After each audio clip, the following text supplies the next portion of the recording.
कि एजुकेशन पे ध्यान नहीं दिया जाता है। और मुझे भी रोका जाता था, बाउंड किया जाता था कि पढ़ाई मत करो क्योंकि तुम्हें तो सिर्फ घर के काम देखने हैं। और पढ़ाई करके क्या करोगी। तो मैंने किसी तरीके से अपनी एजुकेशन ली और उसके बाद अब मैं 4 साल से मुंबई में आईटी कंपनी में काम कर रही हूँ। मेरे जो पुराने रिश्तेदार थे उनसे बात होना कम हो गई। जो दोस्त यार थे वो भी छूट गए। मतलब उनसे बात कम होने लगी तो कुछ अकेलापन सा महसूस होने लगा। मेरी दोस्ती रियाज नाम के बंदे से हुई। वो मेरा ऑफिस कलीग ही है, जिसके साथ अब काफी क्लोज रिलेशनशिप है मेरा। और मतलब बंदा अच्छा है, उससे मुझे कोई प्रॉब्लम नहीं है। कुछ दिनों से ऐसा है कि मुझे लग रहा है कि वो मेरी केयर की जगह काफी ज्यादा पॉजिटिव हो रहा है। उसका मानना है कि वो केयर कर रहा है, बट लगता है कि वो केयर नहीं, पॉजिटिवनेस है। तो काफी सारी अच्छाइयाँ हैं, मेरी केयर करता है और जब भी मैं अकेली होती हूँ तो साथ देता है मेरा। तो अब जैसे ऑफिस में कुछ लेट हो जाना या से दूसरे कलीग से बात करना, तो उसको लगता है कि मुझे नहीं करना चाहिए, या उसका फोन चेक करना वो मुझे उसका शक करने जैसा लगता है। अम, लेकिन इसके साथ ही अभी जो मेरा प्रश्न है वो मेरी रिलेशनशिप को लेकर ही है। क्योंकि हम दोनों की उम्र कुछ ऐसी है, अभी मैं 27 साल की हो गई हूँ। कहीं ना कहीं अकेलापन महसूस होता है। हम दोनों ने फैसला किया शादी करने का। अभी मैंने अपने घर वालों को तो नहीं बताया है, लेकिन रियाज ने अपने घर वालों को बताया है। और रियाज चाहता है कि मैं अपना धर्म परिवर्तन कर लूं शादी से पहले, ताकि जो फैमिली बॉन्डिंग होती है, उसकी फैमिली मुझे जानती है और उनके धर्म को, उनके कल्चर को मैं घुल मिल पाऊंगी। तो इसमें मेरे को समझ नहीं आ रहा था कि मुझे क्या करना चाहिए, क्योंकि काफी बड़ा फैसला है मेरे लिए। इसलिए मैं आपसे बात करना चाह रही थी।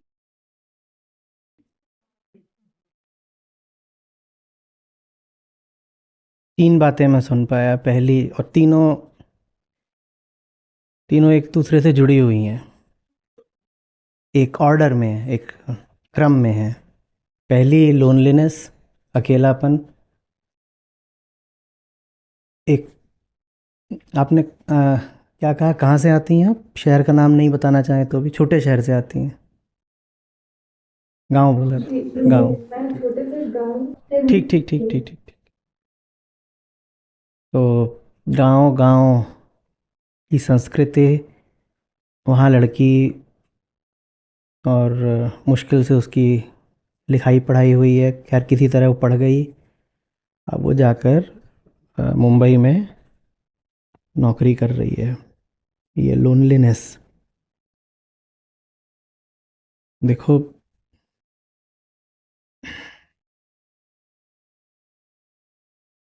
ये चीज़ ना सबके साथ हो सकती है। ये खतरा रहता है जब आप एक घर बनाते हो। उसमें एक परिवार रहता है, और वो परिवार किसी कारण से अपने लोगों को सही, अच्छा, साफ प्रेम नहीं दे पाता। कई बार तो कारण यही रहता है कि लड़की है, पराए घर जाना है, इसके साथ बहुत दिली रिश्ता बनाकर होगा भी क्या। और गांव की लड़की है तो 16 18 20 साल में ही उसकी विदाई हो जानी है। तो उसको हम बहुत अपना क्या माने। और भीतर ही भीतर ये बात जब आपको पता होती है कि लड़की है, इसकी विदाई हो जानी है, इसको अपना क्या माने, तो वो चीज़ लड़की को भी दिखाई देने लग जाती है कि ये मुझे अपना मानते हैं नहीं। घर के महत्वपूर्ण फैसले होते हैं, उसमें भाई लोग बैठ जाते हैं, मुझे नहीं बैठाया जाता। मैं खुद ही आकर वहाँ खड़ी हो जाऊँ तो बात अलग है, पर कोई नहीं कहता कि आओ बैठो, एक ज़रूरी बैठक है, इसमें तुम्हारा भी होना आवश्यक है। ऐसा नहीं होता, घर में दिखने लग जाता है। बात बात में उसकी शादी की चिंता करना,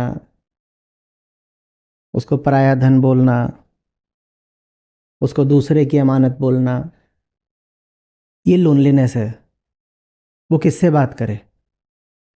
और अगर छोटे शहर या गांव का माहौल है तो दूसरे से बात करने की सुविधा या इजाज़त तो वैसे भी नहीं होते। घर वाले उसे पूरी तरह अपना मानते नहीं। हुँ? मैं कुछ बातें ऐसी बोलूँगा जो आप के कॉन्टेक्स्ट से बाहर की हैं, क्योंकि जो मैं जवाब दे रहा हूँ ना, वो मैं नहीं चाहता कि वो बस आपके लिए हो, वो एक उसका एक व्यापक अर्थ होना चाहिए, हाँ? ज़्यादा लोगों के लिए वो जवाब रिलेवेंट होना चाहिए, ठीक है? तो आप उसी हिसाब से सुनिएगा। तो बाहर वालों से उसको बहुत बात करने की इजाज़त नहीं है। भाई भी गया है स्कूल या कॉलेज और वो वहाँ से 2 बजे कॉलेज छूट जाता है और भाई वहाँ से 5-6 बजे भी आ रहा है तो कोई पूछने वाला नहीं है।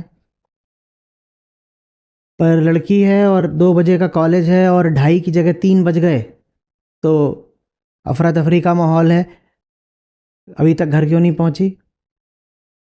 ऐसे जैसे कि कितना प्यार हो उससे कि अभी तक तू घर नहीं पहुंची। तेरे दर्शन के लिए हम व्याकुल हो रहे थे। हाँ, जब वो घर पहुंच जाए तो उसको पूछना नहीं है, अपना वो आके पड़ी है। उसको पूछना भी है तो बस यही कि हाँ आजा, अब काम में हाथ बटा दे, ये कर दे, वो कर दे। भाई के अंक खराब हो जाएं तो बात होगी, अरे पढ़ाई ठीक से करना है क्या नहीं करना है। लड़की बहुत अच्छी हो पढ़ने में तो भी कोई बड़ी बात नहीं है और बहुत खराब हो पढ़ने में तो भी कोई बड़ी बात नहीं है। हम लोनलीनेस समझना चाहते हैं। भारत के साधारण छोटे शहरों और गांवों से आने वाली लड़कियों के संदर्भ में हम ये जो लोनलीनेस, अकेलेपन की बात है उसको समझना चाहते हैं और हम देखना चाहते हैं कि वही लोनलीनेस आगे चल करके फिर क्या बन जाती है। समझ रहे हो बात को? हम्म। अब ये जॉब करती हैं तो उन्होंने ग्रेजुएशन तो करी ही होगी, पर ग्रेजुएशन, वही ग्रेजुएशन जब भाई को कराई जाती है तो 1,500 किलोमीटर दूर भी अगर कोई अच्छा कॉलेज मिल रहा होगा तो उसको भेजा जाएगा।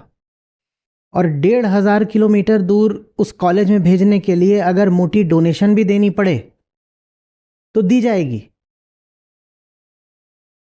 कोई ज़रूरी नहीं है कि भाई बहुत काबिल है और मेरिट पर ही दाखिला पा गया है। और आप, हो सकता है आप यूपी बिहार के किसी छोटे शहर गांव से हों और बेंगलोर में किसी कॉलेज में अच्छा कोई रकम दे करके मिल रहा हो एडमिशन, तो भाई के लिए वो रकम खर्च कर दी जाएगी। और ऐसा नहीं कि ग्रेजुएशन लड़की को नहीं कराई गई, पर उसको बोला जाएगा यहाँ पास में ही कस्बा है, गर्ल्स डिग्री कॉलेज, वहाँ पे जाके तू बीए कर ले। तो कहने को तो दोनों ग्रेजुएट हैं पर दोनों की ग्रेजुएशन में बहुत अंतर है, बहुत अंतर है। भाई की पढ़ाई के लिए बाप कर्जा उठाने को भी तैयार हो जाएगा। ये आप लोगों के लिए अच्छी कम्युनिटी एक्टिविटी है। भारत में जो एजुकेशन लोन लिए जाते हैं, पता करिए कि उसमें लड़कों के लिए कितने, लड़कियों के लिए कितने हैं। होश उड़ जाएंगे आपके। और उसमें फिर देखिए कि उत्तर भारत में और दक्षिण भारत में क्या अनुपात है, और मजा आएगा आपको।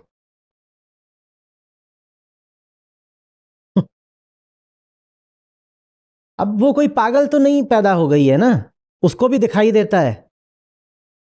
वो भी समझ जाती है कि ये मुझे तो सचमुच ही पराया मानते हैं। और पराई तो वो है क्योंकि यही व्यवस्था है कि उसको उठा करके बाहर कहीं भेज दो कि जा अपने घर जा। ये अपना घर जा समझ में नहीं आता मुझे, ये बचपन से ही नहीं ये बात समझ में आई।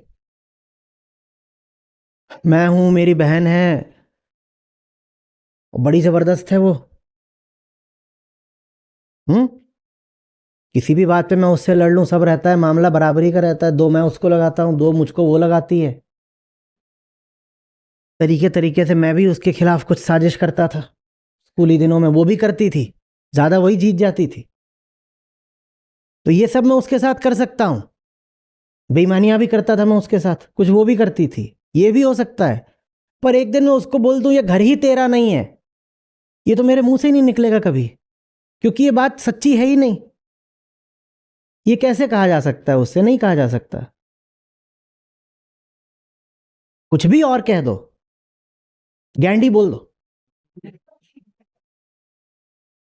ऐसे मोटी बचपन।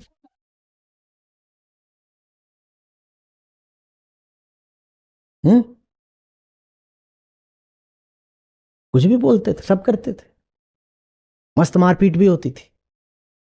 पर ये थोड़ी बोल पाओगे कि ये तेरा घर नहीं है। ये कैसे बोल सकते हो?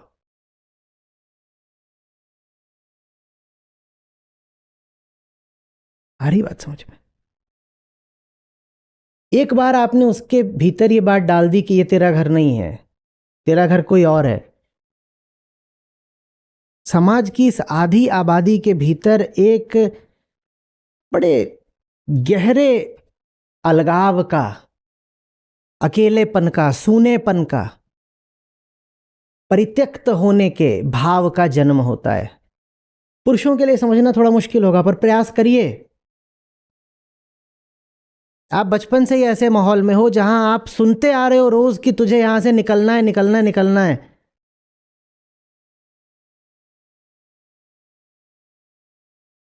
और घर वाले भी, और अड़ोसी पड़ोसी भी, और रिश्तेदार भी इसी जुगत में लगे हैं कि कब होगा, कब होगा, कब होगा।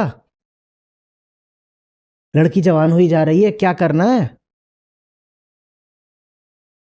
आप सोचिए कि उसके भीतर आप क्या पन पा रहे हो।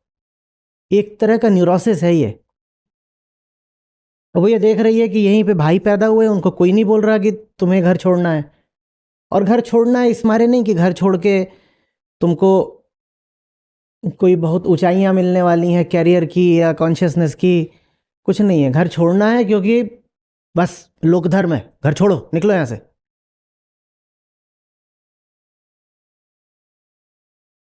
जैसे जड़ ना हो, जैसे एक टूटा हुआ हवा में तैरता हुआ पत्ता हो जिसको पता ही नहीं हो कहां जाके गिरेगा। वो अपने आसपास देख भी रही है घर को, तो कह रही है ये तो मेरा है नहीं, और जिसको ये मेरा घर बता रहे हैं उसको मैं जानती नहीं, तो फिर मेरा घर कहाँ है? मैं हूं कौन? भीतर से लड़की सिकुड़ जाती है।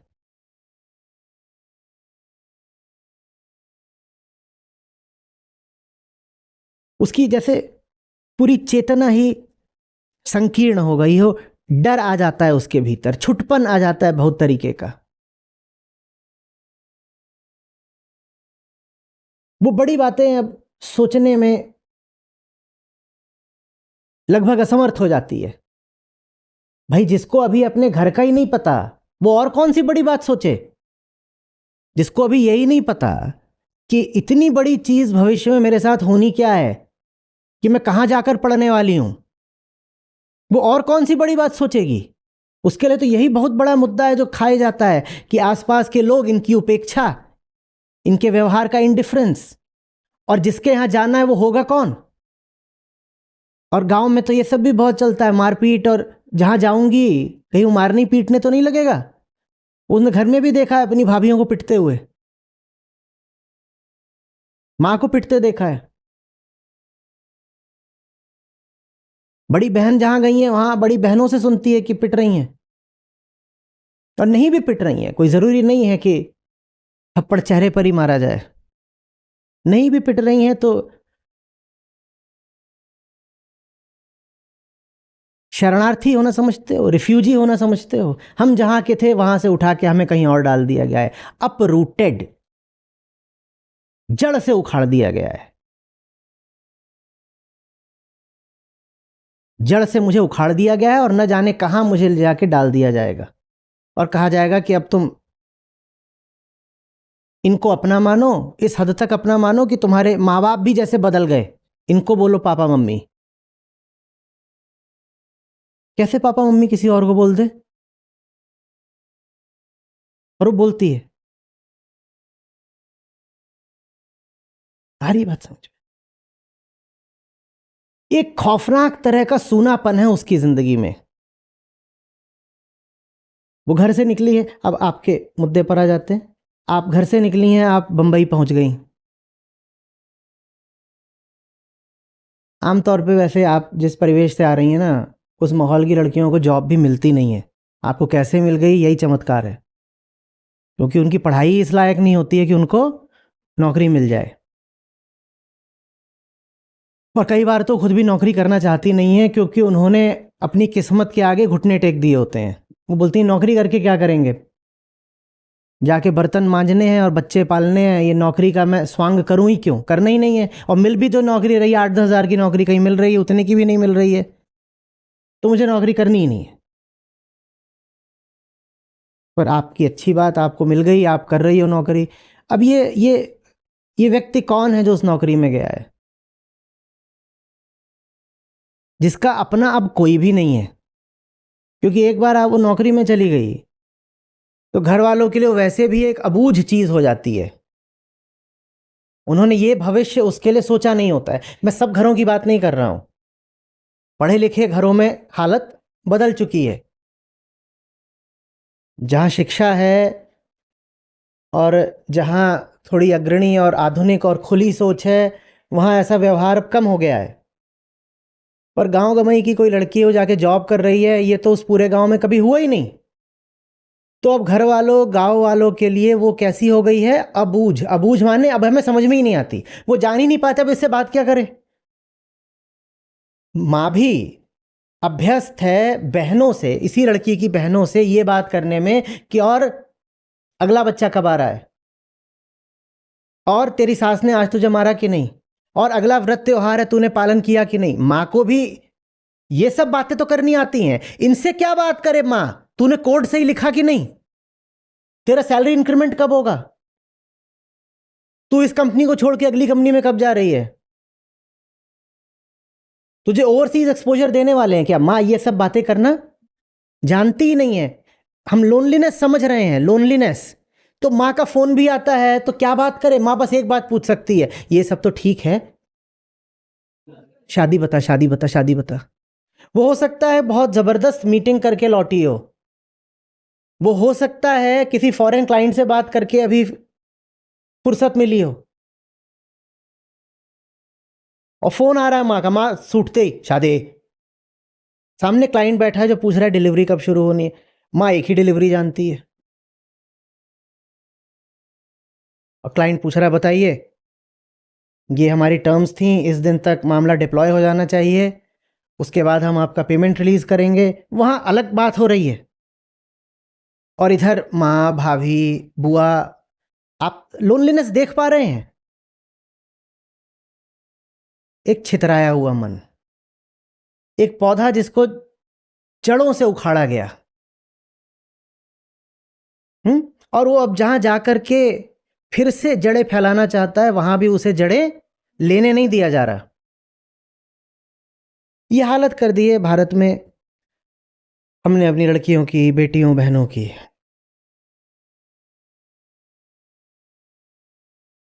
ये बैकग्राउंड समझ में आ रहा है? अब कोई मिल जाता है ऑफिस में जो ये देख लेता है कि इसके भीतर बड़ा अकेलापन है, सूनापन है, ये किसी की नहीं है,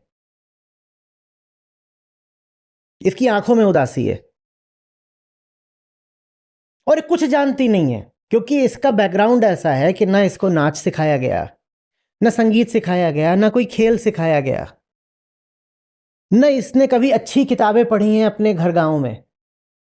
तो इसके पास ऐसा भी नहीं है कि ऑफिस से फुर्सत होगी तो यहां से चली गई है और 2 घंटे जमकर बैडमिंटन खेला और उसमें इतना थक गई कि सो गई। ये ऐसी भी नहीं है, ये कुछ नहीं जानती, ये बड़े शहरों के रंग ढंग भी नहीं जानती, ये भी नहीं कर पाएगी कि किसी जाकर के अच्छे कैफे में बैठ जाए, इसको ये सब भी नहीं पता, ये कुछ नहीं जानती। बस ये है कि किसी कदर किसी इंजीनियरिंग कॉलेज में, इंजीनियरिंग कॉलेज बहुत तेरे हैं मीडियोकर, कहीं से इसने इंजीनियरिंग कर ली, किसी तरह इसकी जॉब लग गई, बाकी जानती है कुछ नहीं है। और उस जॉब में भी इतना पैसा इसको अभी मिलता नहीं है कि ये जा करके खुल के यही कर ले कि मैं जा रही हूं और 4 घंटे शॉपिंग करूंगी। इतना भी पैसा नहीं है कि इतनी शॉपिंग करे। तो ये क्या करती है, इसके पास एक छोटा सा कमरा होगा, या पीजी में रहती होगी, और ये वहां चली जाएगी और घुस जाएगी, और वहां क्या है, अब साए साए सूनापन। और वो सूनापन वो खालीपन इसके चेहरे में, इसकी आंखों में दिखाई देता है। मुझे माफ़ करना अगर इसमें से कुछ बातें तुम पर लागू नहीं होती हो तो, ठीक है, मैं एक ज़्यादा बड़ी ऑडियंस के लिए बोल रहा हूं। अब ये सबको दिखाई देता है, चुप रहती है, अपने में रहती है, या कि ज़बरदस्ती दूसरे ग्रुप्स में घुसने की कोशिश करती है, just to feel that I belong. एक आदमी जो बहुत अकेला हो ना, वो फिर कई बार अपनी इज्जत को भी ताक पर रखकर दूसरे ग्रुप्स में घुसने की कोशिश करता है, और कई बार तो उसको ऐसे कोहनी मार दी जाती है कि तुम बाहर रहो, तुम क्यों घुस रहे हो। ये आ गई है स्मॉल टाउन, और ये हम मुंबई वालों के बीच में घुसने की कोशिश कर रही है। क्यों आप हो, अगर आप तो स्मॉल टाउन भी नहीं, आप तो विलेज बोल रही हो, आप हो स्मॉल टाउन, तो वो कल्चरल बैगेज रहता है, आप इतनी आसानी से वहां पर एडजस्ट नहीं हो पाओगे, बिलोंग नहीं कर पाओगे, तो फिर से वही लोनलीनेस। अब ये देखा किसी ने कि ये ऐसी है, और वो आपके अगर ऑफिस में साथ है तो दिन भर आपको देख रहा है, आपके व्यवहार से पता चल रहा है कि आप तन्हा हो, और जो आपको देख रहा है उसके भी अपने स्वार्थ हैं, वो कौन सा आत्मज्ञानी बैठा हुआ है, वो आ गया आपके पास, और आप फिर उससे ऐसे चिपकोगी जैसे वृक्ष से लता, क्योंकि लता कमजोर है, लता कमजोर है, उसको रीढ़ कभी विकसित करने दी नहीं गई, तो उसे जो भी पेड़ मिलता है वो उसी से ऐसे लिपट जाती है। और अगर वृक्ष का स्वार्थ हो तो फिर तो वो जानबूझ करके लता की तरफ एक शाख भेज देता है, हाथ बढ़ा देता है, और वो लिपट जाएगी, तुरंत लिपट जाएगी, बहुत मेहनत नहीं करनी पड़ती, तुरंत एक गलत रिश्ता बन जाता है। गलत इस अर्थ में नहीं कि धर्म अलग है या कोई और बात, गलत इस अर्थ में कि रिश्ते की बुनियाद ही लोनलीनेस है। ऐसा कुछ नहीं है कि बहुत समझदारी है, ऐसा कुछ नहीं कि सामने वाला व्यक्ति बहुत जबरदस्त है, बस हम ऐसे अकेले थे, ऐसे लोनली थे कि जो मिला लिपट गए, लिपट गए।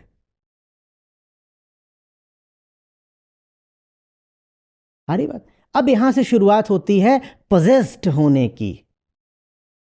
पजेसिवनेस देखो सब में होती है बेटा, मैं हमेशा पूछा करता हूं पजेसिव वो होगा, पजेसिव माने ये चीज मेरी है, मेरा अधिकार है, इसका इस्तेमाल सिर्फ मैं करूंगा। पॉजिटिव तो हर कोई होता है क्योंकि स्वार्थी सभी हैं। तुम पजेस्ड क्यों हो गए? पर तुम पजेस्ड हो जाओगे क्योंकि तुम बहुत डरे हुए हो। तुम कहते हो बड़ी मुश्किल से जिंदगी में कोई आया है, बाप माँ बहन भाई दोस्त कोई है नहीं। दोस्त मैं बोलना भूल गया, ये जो जो जो हमारा परिवेश होता है ना, इसमें दोस्त नहीं होते लड़कियों के, लड़कियों के दोस्त नहीं होते। और मैं नहीं कह रहा कि लड़के उनके दोस्त हों, लड़कियां भी लड़कियों की दोस्त नहीं होती हैं, क्योंकि सब लड़कियों को पता है कि दूसरी लड़की से दोस्ती करके क्या करेंगे, मेरा परिवार तो दूसरा है। लड़के लड़कों की दोस्तियां बड़ी लंबी लंबी भी होती हैं, 20-20 40-40 साल पुरानी, लड़कियों की ऐसी नहीं होती। ये बड़ी अजीब बात है। भारत में अभी भी आप पाओगे कि घूमने फिरने के लिए लड़के 5-7 का झुंड बना के घूम रहे हैं।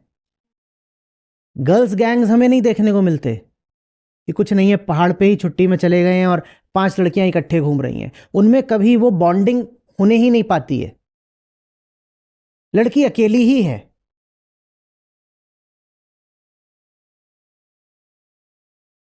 तो कोई नहीं उसका, अब वो एक मिल गया है तो she allows herself to be possessed.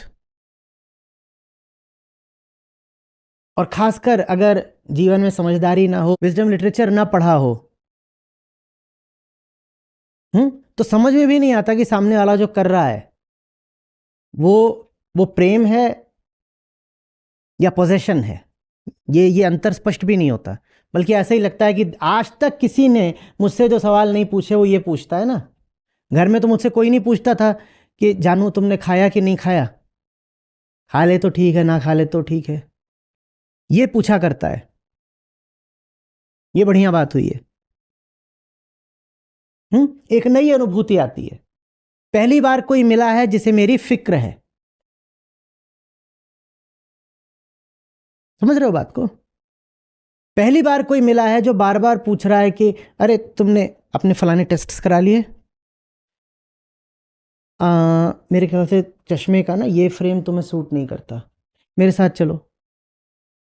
दूसरा फ्रेम, इस जहां की नहीं है तुम्हारी आंखें। इतनी प्यारी आंखें, आज तक तो उसे किसी ने बोला ही नहीं था। मेरे घर में तो यही था कि आंखें फूट गई हैं क्या, करम जली दही गिरा दी। अब कोई मिला है जो कह रहा है इस जहां की नहीं है तुम्हारी आंखें, और उसके पास कोई नहीं है जिससे जाके वो ये सब बातें कर सके। घर परिवार भाई बहन भी नहीं, दोस्त भी नहीं, कोई नहीं है। वो लता की तरह लिपट जाएगी।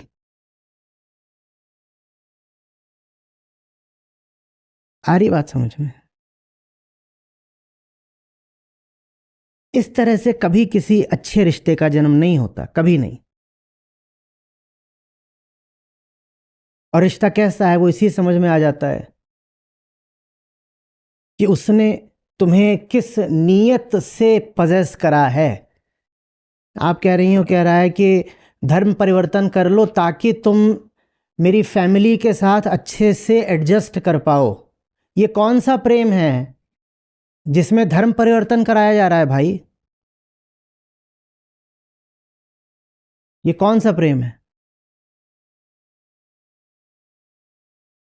और फैमिली के साथ ही एडजस्ट होना है तो तुम ये भी तो कह सकती हो कि भाई तुम्हें भी मेरी फैमिली के साथ एडजस्ट होना चाहिए। तो ऐसा करते हैं कि धर्म परिवर्तन तुम कर लो। दोनों ही बातें मूर्खता की होंगी। और मूर्खता ही नहीं है, इसमें इसमें हिंसा है, इसमें साजिश है। इसमें कहा जा रहा है कि मैं, मेरी मान्यताएं, मेरा विश्वास, मेरा पंथ, मेरा मजहब ऊपर आता है। मेरी पारिवारिक संस्कृति ऊपर आती है, और तुम अगर मेरे साथ आ रही हो तो तुम्हें बदलना पड़ेगा। और वो बदलने को तैयार भी हो जाएगी। वो इतनी अकेली है, वो इतनी सूनी है, वो इतनी पर निर्भर है, वो इतनी डरी हुई है कि वो सब बदलने को तैयार हो जाएगी। वो अपना धर्म परिवर्तन भी कराने को तैयार हो जाएगी। बाद में पछताना पड़े वो अलग बात है।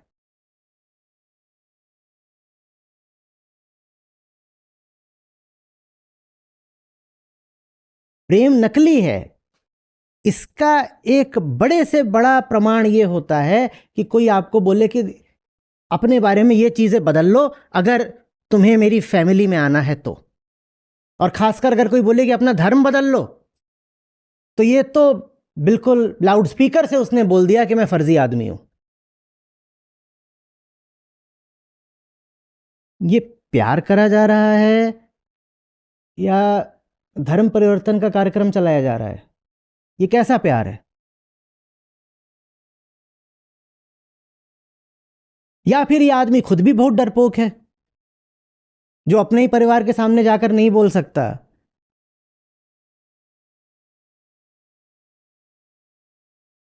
कि सच्चाई क्या है।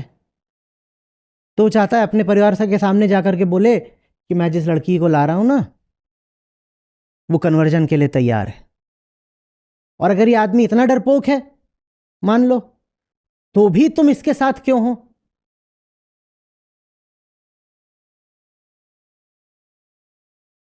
क्यों हो?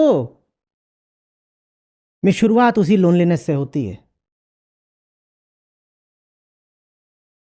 ये लोनलीनेस कहां कहां नहीं ले जाकर पटक देती, इसका कोई अंत नहीं है।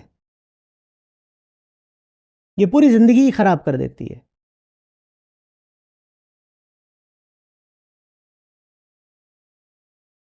समझ में आ रही है बात? ये तुमने कभी पूछा नहीं कि ये धर्म बदलने की बात कैसी भाई?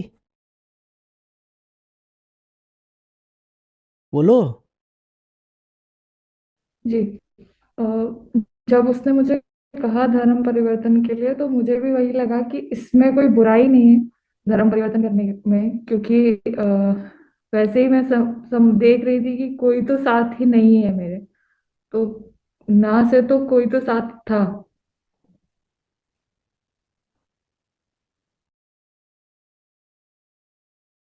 बेटा साथी ऐसे भी नहीं मिलेगा।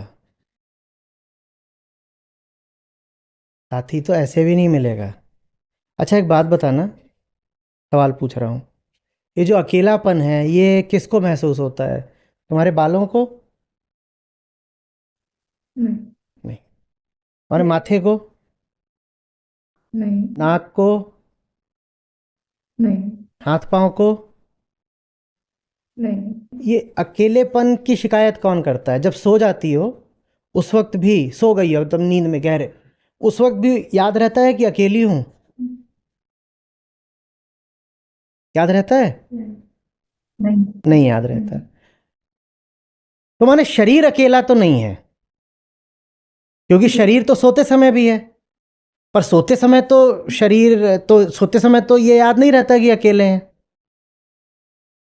अगर शरीर अकेला नहीं। होता तो अकेलापन 24 घंटे सताता ना, क्योंकि शरीर तो 24 घंटे है।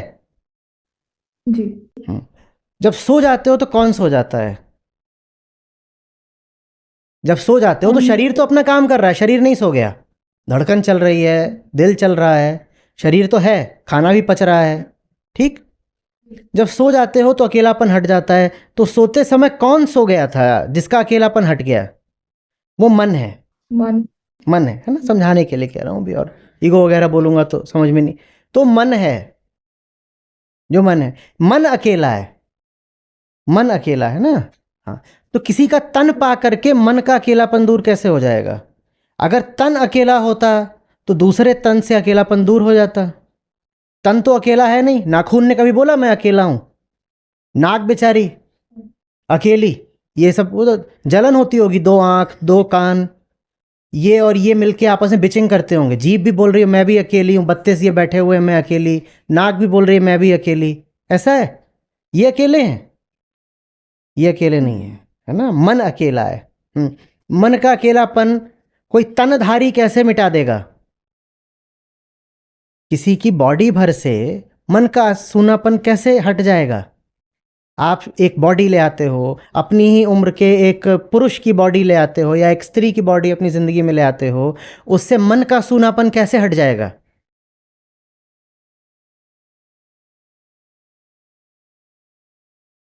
कैसे हट जाएगा बोलो?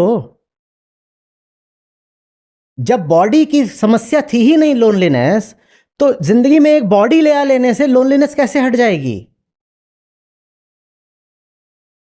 तो समझाने वालों ने कहा है कि वो जो लोनलीनेस है ना, वो हटती है लोनलीनेस को ही समझने से।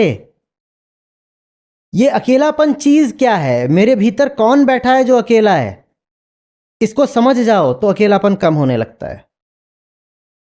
हाँ, अकेलेपन को समझे नहीं और इधर उधर जाकर रिश्ते बना रहे हो या कुछ और कर रहे हो या शॉपिंग कर रहे हो या पैसे कमा रहे हो, कुछ भी कर रहे हो जिंदगी में, उससे अकेलापन नहीं हटेगा।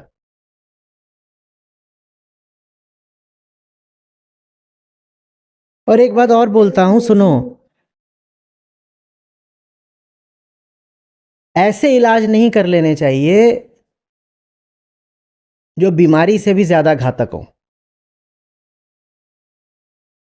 महिलाओं के साथ प्रकृति ने एक चीज जोड़ दी है, प्रजनन। तो पुरुष तो एक बार को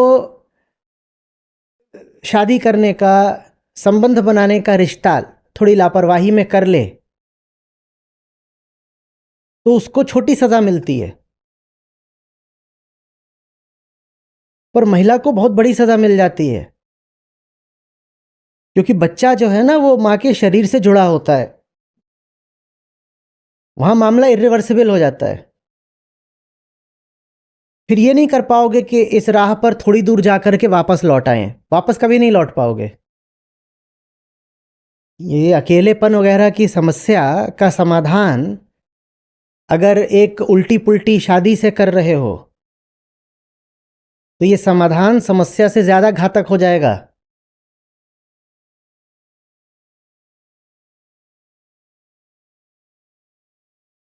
और जिस तरीके की ये बात है कि मेरी फैमिली, ये जो दकियानूसी रवैया है, इस दकियानूसी रवैये में ये भी हो सकता है कि बहुत जल्दी प्रेग्नेंट हो जाओ। जहां इस तरह की बिल्कुल पुरानी बातें हैं अली बाबा के ज़माने की, कि तुम्हें मेरी फैमिली से एडजस्ट होना चाहिए वगैरह वगैरह, तो वहां ये पुरानी बात भी चलेगी कि अब आई हो तो अब साल भर के भीतर अम्मा भी बन जाओ। ये बात भी चलेगी। और उसके बाद ये नहीं कह पाओगे कि अरे धोखे से मिस्टेक हो गया, चलो अंडू कर देते हैं सब कुछ, कंट्रोल ऑल्ट डिलीट दबा देते हैं। कर पाओगे? कुछ नहीं है, वो आ गया अब हाथ में। और कई बार तो भूल हो गई है, समझते समझते एक नहीं दो तीन आ जाते हैं। क्या करोगे अब?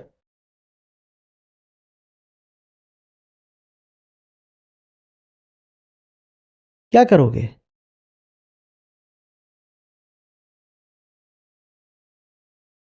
अभी कोई ऐसी वृद्धा नहीं हुई जा रही हो, 27 की हो ना, दुनिया देखी। हम्म। भारत ही देखा ठीक से। जब तक अपने गांव में थी तब तक तो ज़्यादा एक्सपोजर मिला भी नहीं होगा। बाहर अब निकल आई हो मुंबई में, मुंबई आने के बाद से ही दुनिया कितनी देखी तुमने, बोलो? या बस आशिकी की लड़ाई है? ये 4 साल थे, स्वतंत्र हो, सैलरी आती है, इसका इस्तेमाल किसी सार्थक काम के लिए करा या बस आशिकी?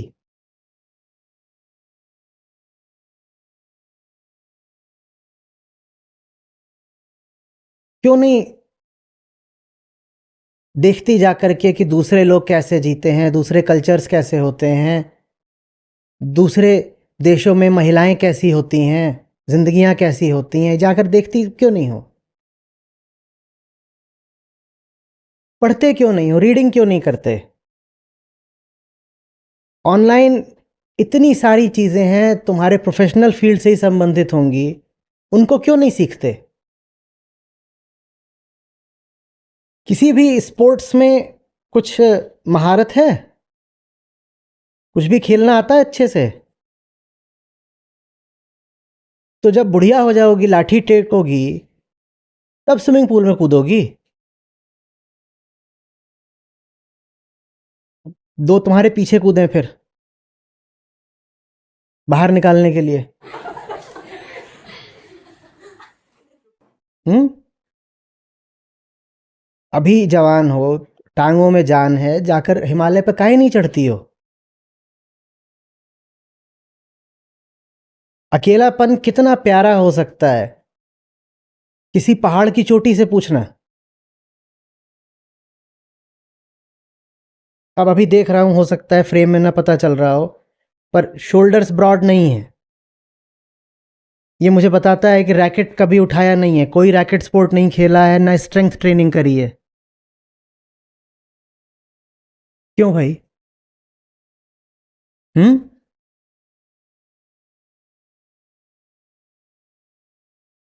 न खुद को जानते न दुनिया को जानते, तो ये भी कैसे जानोगे कि कौन सा व्यक्ति तुम्हारे लिए सही है?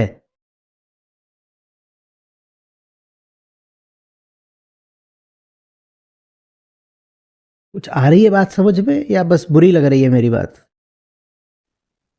आ रही है समझ।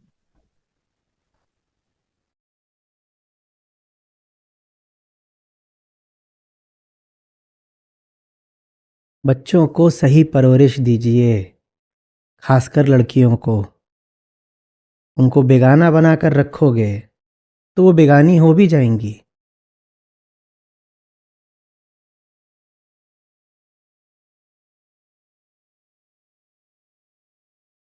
प्यार कोई चीज होती है कि नहीं? किसी को प्यार से इतना वंचित रखोगे तो फिर वो कहीं भी भटकेगा प्यार तलाशने के लिए।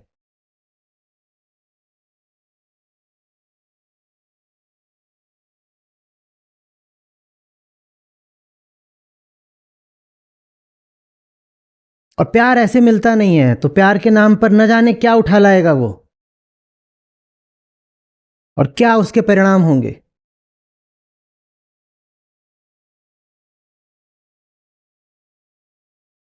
गीता सत्रों में कितने समय से हो? 1 साल सुन रहे। सुने कितने हैं?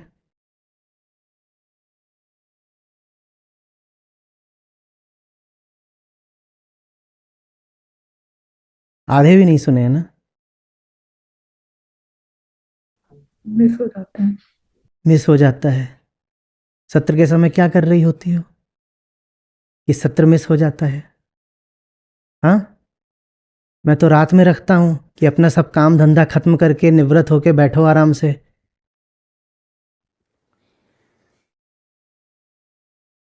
परीक्षाएं कितनी दी? गीता परीक्षाएं हो रही हैं हमारी, हर चौथे दिन होती है, कितनी दी?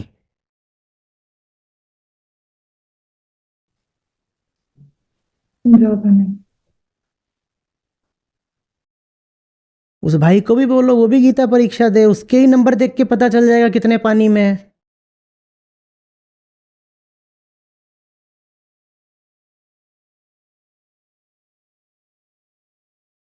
ये अच्छा तरीका है।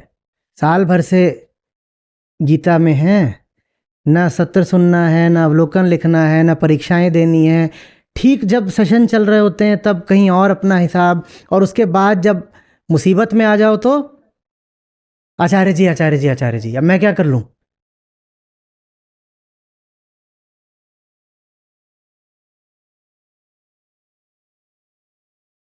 सबसे पहले तो नियम बना लो, एक भी सत्र छोड़ना नहीं है, ठीक है?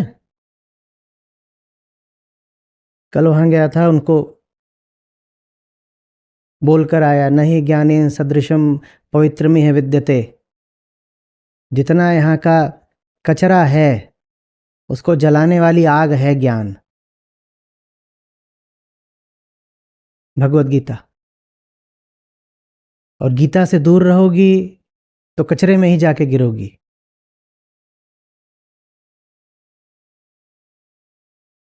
ये बात उन सब के लिए, कम्युनिटी के लोगों के लिए जो सत्रों के समय किसी दूसरी चीज को ज्यादा जरूरी मानते हैं।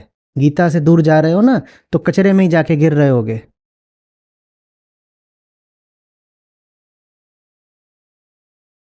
मुंबई में भी तो कई बुक स्टॉल लगते हैं, आप भी जाइए और अपने मित्र को भी ले जाइए कि चलो दोनों यहाँ खड़े होते हैं। इतने लोग आएंगे, सूनापन कम होगा। हम्म।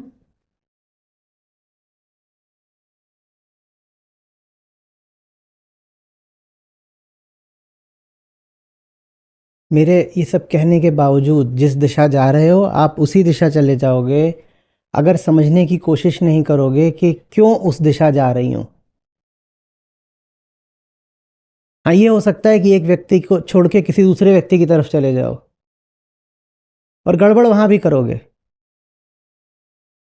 समझो कि अभी क्या स्थिति है, और एक बार समझ में आ जाता है ना, तो आदमी बहुत सारे अच्छे सही काम शुरू कर देता है। ये अपने आप को बनाने की उम्र है। खेलो कूदो, बहुत घूमो, बहुत लोगों से बात करो, मिलो जुलो, तमाम तरह के ग्रुप्स का हिस्सा बनो। ये नहीं कि वहां जाके जुड़ ही गए हैं, पर जाने के लिए, समझने के लिए कि यहाँ होता क्या है, दुनिया क्या चीज है। और कहीं भी रहो, कहीं भी घूम रहे हो, गीता को मत छोड़ना, वो कवच है।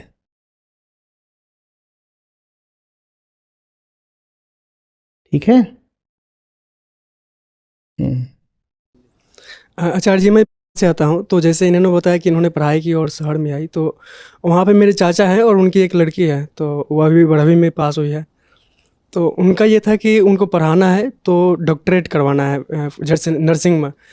तो हम लोगों ने बात किया था, तो उन्होंने बोला कि इसमें होता क्या है कि लड़की नर्सिंग कर रही है तो मेडिकल में जा रही है, फिर वहाँ पे किसी को जांच कर रही है, तो उसमें शादियाँ में प्रॉब्लम होती है कि शादी करना है तो वहाँ पे लोग क्या देखते हैं क्या नहीं देखते, इस पे कुछ मतलब जटिलता आ जाती है, जिसको लेकर वो अपना डिसीजन चेंज कर लेते हैं कि हमें इससे क्या करवाना है।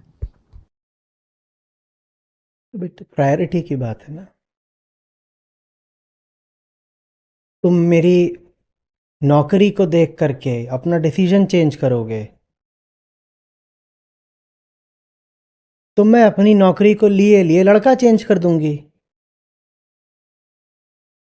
तुम मेरी नौकरी बदलना चाहते हो तो मैं लड़का ही बदल दूंगी। तो प्रायोरिटी की बात है कि किसको किससे ऊपर रखना है।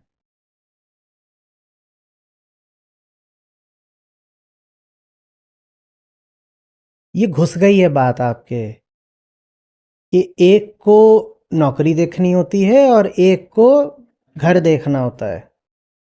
ऐसा तक होता है कि लड़की ज़्यादा कमा रही हो, लड़का कम कमा रहा हो, तो भी नौकरी लड़की ही छोड़ेगी।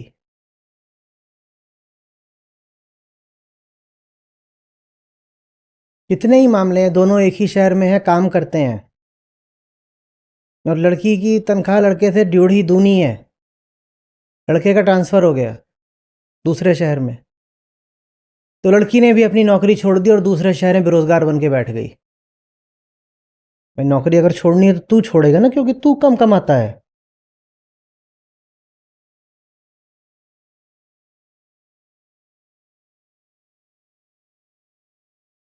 ये तो बस भीतर घुसी हुई बातें हैं और कहाँ से आ रही हैं वो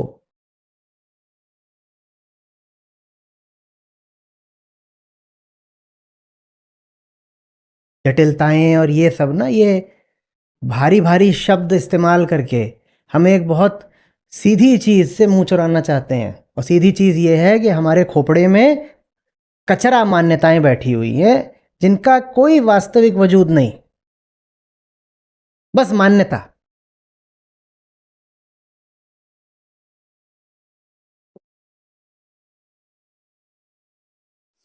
काल को देखो अहम को जानो, अवलोकन ही आत्म स्नान है। मल मान्यता मिथ्या धारणा, शुद्ध करता आत्म ज्ञान है। काल को देखो अहम को जानो, अवलोकन ही आत्म स्नान है। मल मान्यता मिथ्या धारणा, शुद्ध करता आत्म ज्ञान है।